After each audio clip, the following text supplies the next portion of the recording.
कहानी के स्टार्ट होते ही हम डेविड नाम के एक आदमी को कार ड्राइव करते हुए देखते हैं। शहर में हर जगह बर्फ फैली हुई थी और इस बर्फीले तूफान में गवर्नमेंट ने किसी को भी बाहर निकलने को मना किया हुआ था। खैर डेविड अब एक रेस्टोरेंट में आकर रुकता है जिसकी ओनर है एना। एना के होटल में ज्यादा लोग नहीं है क्योंकि इस बर्फीले तूफान में बहुत कम ही लोग घर से बाहर निकलना पसंद करते हैं। इसीलिए एना ने अपने ज्यादातर स्टाफ को छुट्टी भी दे रखी थी और एना भी यहाँ होटल से जाने ही वाली थी, लेकिन वो डेविड को देखकर रुक जाती है और वो उसको उसका ऑर्डर लाकर देती है। और इसी दौरान हम नोटिस करते हैं कि वो काफी घबराई हुई है, उसे बार बार किसी की कॉल आ रही है। फिर अचानक उसकी नजर खिड़की पर जाती है जहां बाहर एक कार खड़ी हुई थी, जिसको देखकर एना और भी ज्यादा डर जाती है। मतलब वो बार बार कॉल करने वाला अब यहाँ तक पहुंच गया था और वो आदमी होटल के अंदर आते ही एना के साथ जबरदस्ती करने लगता है और कहता है कि मुझे अपनी बेटी से मिलना है। मतलब एना उसकी एक्स वाइफ थी और वो आदमी ड्रग एडिक्ट था और कोर्ट ने उसको उसकी बेटी से मिलने के लिए मना किया हुआ था।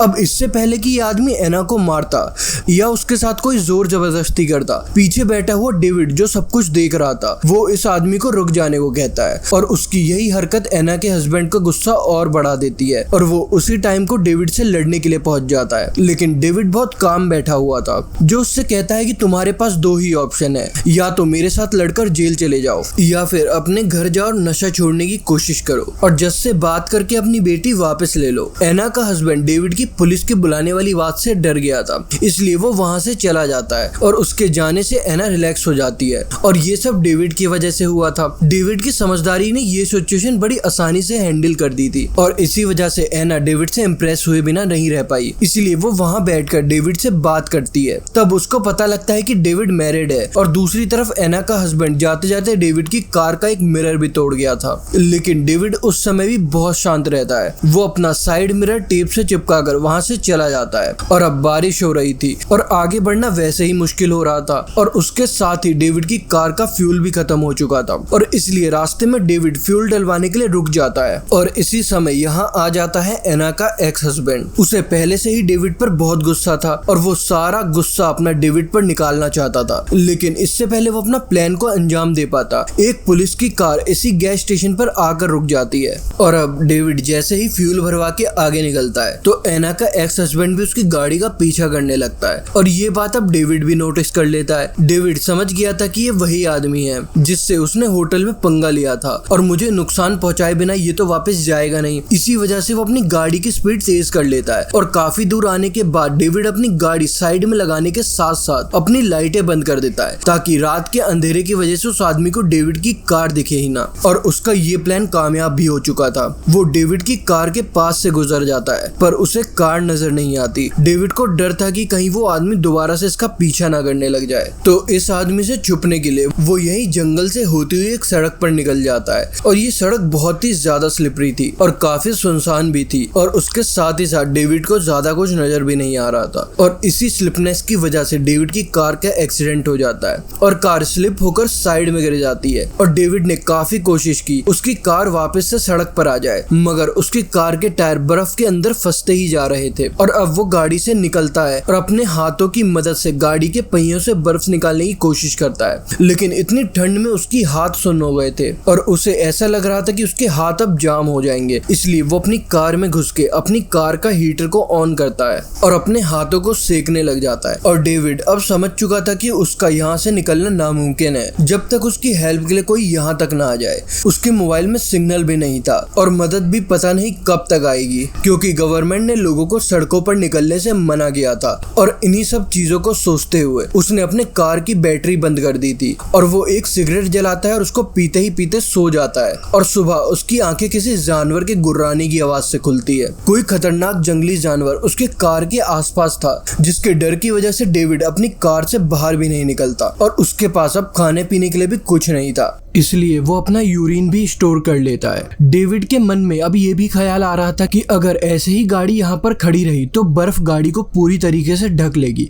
ऐसे में कोई उसकी गाड़ी तो देख पाएगा नहीं, जिस वजह से उसको यहाँ से निकलना और भी ज्यादा मुश्किल हो जाएगा। और इसी डर की वजह से वो अपनी गाड़ी से बाहर निकलता है और दूरबीन से आसपास देखने पर उसे पास में से ही एक धुआं नजर आ रहा था और ये सोचकर कि वहाँ इंसान रहते होंगे वो वहाँ से निकल जाता है कि शायद उसे वहाँ कोई मदद मिल जाए। और जाने से पहले पहले वो एक बार अपनी गाड़ी की डिक्की को खोलता है और डिक्की खोलने पर हम उसमें बंधी हुई एना दिखती है। और हम जिसे अभी तक अच्छा इंसान समझ रहे थे वो एक किडनैपर था जिसने एना को किडनैप कर लिया था। और इस कार से दूर जाने से पहले वो एना से बोलता है कि इस गाड़ी से बाहर निकलने का सोचना भी मत। लेकिन एना क्यों किडनैपर की बात मानती, वो उसके वहां से जाते ही गाड़ी से निकलने की कोशिश करना शुरू कर देती है और उसके हाथ और मुंह जिस टेप से बंधे थे वो उसको खोलने में कामयाब भी हो जाती है। और अब वो उस गाड़ी से भी बाहर निकलना चाहती थी लेकिन गाड़ी बैक साइड से नहीं खोल सकती थी, इसीलिए वो कार के बैक स्पीकर को हटाकर कार के अंदर आने में कामयाब हो जाती है। और कार के अंदर आते ही वो कार का दरवाजा खोलकर बाहर भाग जाती है। लेकिन बाहर बहुत ज्यादा ठंड थी और जब दूर दूर तक उसे कोई इंसान नजर नहीं आता तो उसे वापस कार में जाना पड़ता है, जहाँ वो एटलीस्ट सर्दी से तो बच सकती थी और हाथ पांव तो उसने अपने खोल ही लिए थे और अब वो डेविड से मुकाबला भी कर सकती थी। इसलिए एना कार के अंदर वापस जाकर बैठ जाती है क्योंकि सर्दी बहुत ज्यादा बढ़ चुकी है। और दूसरी तरफ हम डेविड को देखते हैं धुएं वाली जगह के पास आने के चक्कर में वो अब कार से बहुत दूर आ चुका था और उसके पैर भी अब बर्फ में धंसकर टूट चुके थे और उसकी हालत भी अब बहुत ज्यादा खराब थी। उसके पैर में से बहुत खून निकल रहा था, उसे अभी यहाँ पर उठा भी नहीं जा रहा था, लेकिन उसे हिम्मत करनी पड़ती है। अगर वो कुछ देर तक ऐसे ही बर्फ में पड़ा रहता तो वो मर जाता। डेविड वापस रेंगकर कार के पास आने का फैसला करता है, जहाँ एना कार में से अपने बचाव के लिए चीजें ढूंढ रही थी। उसे यहाँ टेप और क्लोरोफॉर्म के अलावा कुछ भी नहीं मिलता, इसलिए वो इन्हीं दोनों चीजों को अपने पास संभाल कर रख लेती है।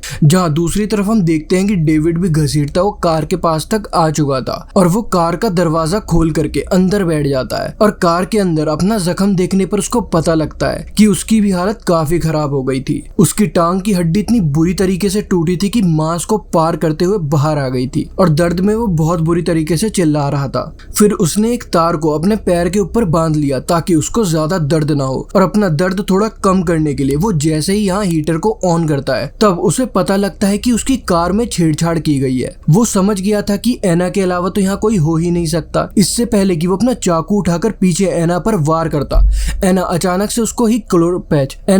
से ही उसको क्लोरोफॉर्म सुंघाकर बेहोश कर देती है। और बेहोशी में ही उसने एक ख्वाब देखा जहाँ वो एक बर्फीले जंगल में है और सामने उसे मरा हुआ जानवर दिखता है और उसके दोनों हाथों पर खून लगा है। और ये ख्वाब देखते ही वो डर के मारे उड़ जाता है और उठकर देखता है कि एना उसके दोनों हाथ स्टीयरिंग से बांध दिए हैं और उसकी गर्दन को सीट से। और फिर एना उससे सवाल करती है कि ये तुम मुझे कहाँ ले आए हो और मेरा फोन कहाँ है, जिसके जवाब में डेविड बताता है कि मैंने तुम्हारा फोन फेंक दिया था और इस वक्त हम कहाँ हैं ये मुझे भी नहीं पता क्योंकि मैं रास्ता भटक गया था। एना उससे कहती है अब तक मेरी मॉम ने पुलिस को कॉल कर दी होगी, जिसके जवाब में भी डेविड कहता है कि ऐसा हो ही नहीं सकता क्योंकि फोन फेंकने से पहले मैंने तुम्हारी मॉम को मैसेज कर दिया था कि तुम अपने एक्स हस्बैंड के साथ हो। ये सुनकर एना शॉक्ड हो जाती है। एना अब उसका फोन और वॉलेट ले लेती है लेकिन उसके फोन में भी सिग्नल नहीं था। और फिर डेविड उससे कहता है कि बेशक मैं तुम्हारे कैद में हूँ लेकिन हम दोनों ही मुसीबत में हैं और हमें बचाए रखने के लिए ये कार एक ही जरिया है, इसलिए हमें कार का ख्याल रखना चाहिए। और फिर एना उसकी बात मानते हुए कार का हीटर बंद कर देती है ताकि उसकी बैटरी खत्म ना हो। इसके बाद वो डेविड का वॉलेट चेक करती है जहाँ पर बहुत सारी फेक आईडी थी, जिसका मतलब था कि डेविड एक फ्रॉड आदमी है और इसी वजह से वो कहीं टिका नहीं रह सकता था।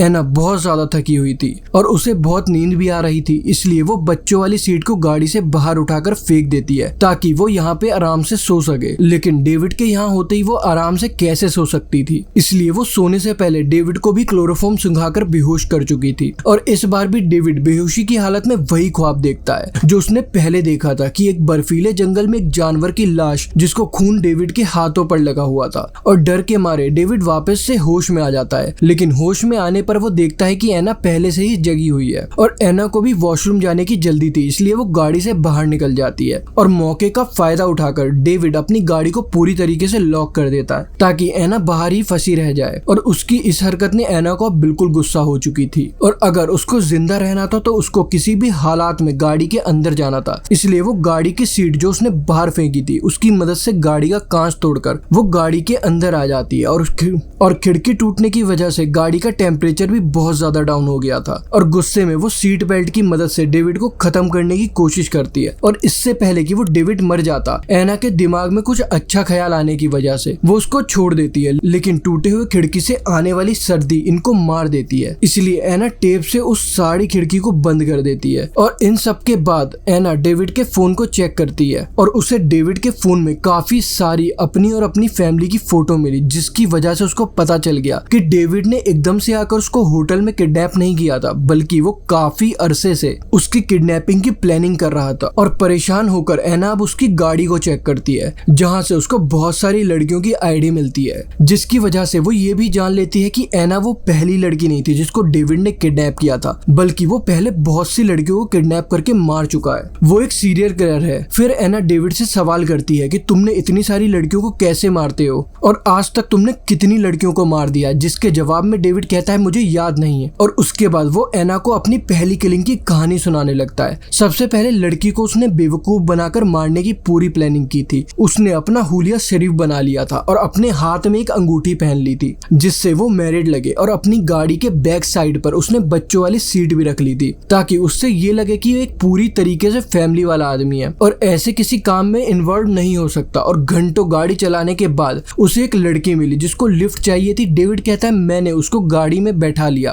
पहले पहले तो सब नॉर्मल रहा, वो मेरे से फ्रैंक भी हो गई थी, लेकिन आहिस्ता आहिस्ता मेरी बातें उसको डराने लगी। वो पुलिस को कॉल ही करने वाली थी, लेकिन उससे पहले ही मैंने उसको पकड़कर चाकू से मार डाला। डेविड बताता है वो मेरा पहला मर्डर था और उसके बाद मैंने अनगिनत मर्डर किए, जिनमें से कुछ तो मुझे अभी तक याद भी नहीं है। उसकी बातें एना को डरा रही थी, इसलिए एना उसके मुंह पर टेप लगा देती है और डेविड सो जाता है। और एना भी यहाँ सोने की कोशिश करती है, लेकिन अचानक से कोई उनकी कार पर हमला कर देता है और ऐसा लग रहा था जैसे वो कोई जंगली जानवर है। लेकिन जब वो क्रिएचर उनके फ्रंट मिरर पर हाथ मारती है, तब जाकर इनको पता लगता है कि वो क्रिएचर कोई इंसान है या इंसान जैसी है। इससे पहले कि वो क्रिएचर इनकी गाड़ी को तोड़कर इनको मार देती, एना जल्दी से कार स्टार्ट करती है और हॉर्न मार मार के उसको भगाने की कोशिश करती है और कामयाब हो भी जाती है। और डेविड इस क्रिएचर को यहाँ पहुंचने का जिम्मेदार एना को मान रहा था, लेकिन एना उसको याद दिलवाती है कि उसका जो खून बाहर बर्फ में पड़ा है, उसी की वजह से क्रिएचर यहाँ पर आई। डेविड का जख्म अब बिल्कुल काला पड़ चुका था और उसके पास वक्त भी बहुत कम था